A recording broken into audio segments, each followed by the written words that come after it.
कब सत्संग मिलता है? हमारे पूज्य गुरुदेव भगवान कहते हैं,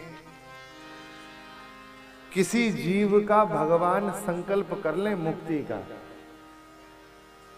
ठाकुर जी वहां निज लोक में बैठ के और किसी जीव के कल्याण का संकल्प कर ले,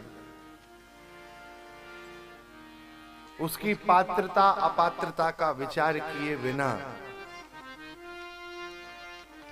जब भगवान संकल्प करते हैं किसी के मुक्ति का, कल्याण का, तो ठाकुर जी उसे सत्संग प्रदान कर देते हैं।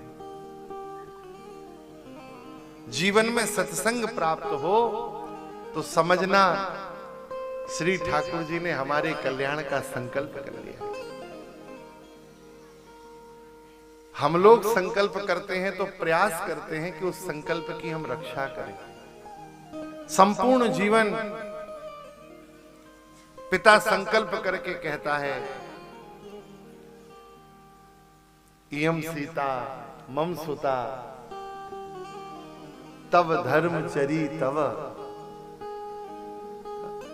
ये मेरी लक्ष्मी स्वरूपिणी कन्या नारायण स्वरूपेण वर को मैं प्रदान कर रहा हूं। और वो एक संकल्प पिता के द्वारा किया हुआ स्त्री पूरे जीवन निर्वहन करती है, प्रयास करती है कि मेरे पिता ने संकल्प किया। हम 4-5 बूंदा जल लेके और संकल्प करते हैं। आप विचार करिए, थोड़ा सा जल लेके किए गए संकल्प को हम जीवन पर्यंत निभाते हैं, और हमारे ठाकुर जी ने तो जीव की रक्षा का संकल्प समुद्र को साक्षी मान के लिया है। 2-4-5 बूंद जल नहीं लिया महाराज जी। श्री वाल्मीकि रामायण में महर्षि वाल्मीकि लिखते हैं, सुंदर कांड के अंतर्गत भगवान ने कहा, सक्रदेव प्रपन्नाय तवास्मीति सयाचते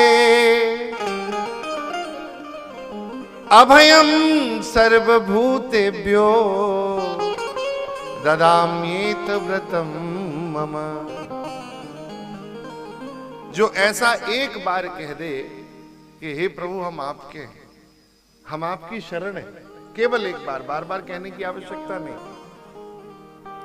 और कोई ऐसा एक बार ही कह के संकल्प कर ले, हे शिव शंकर पाहि माम, हे करुणाकर पाहि माम, हे दया सिंधु, हे आशुतोष पाहि माम, हम आपके हैं, ऐसा मान के करने वाला संकल्प जो जातक संकल्प करता है, ठाकुर जी कहते हैं अभयम सर्वभूतेभ्यो, मैं उसे अभय प्रदान कर देता हूं। ददाम्येत व्रतम मम, ये मेरा संकल्प है। तो सत्संग में बैठ के भगवान के शरणागत होंगे तो ठाकुर जी संकल्प करें तो जीवन में सत्संग उदित हो, सत्संग मिले महाराज।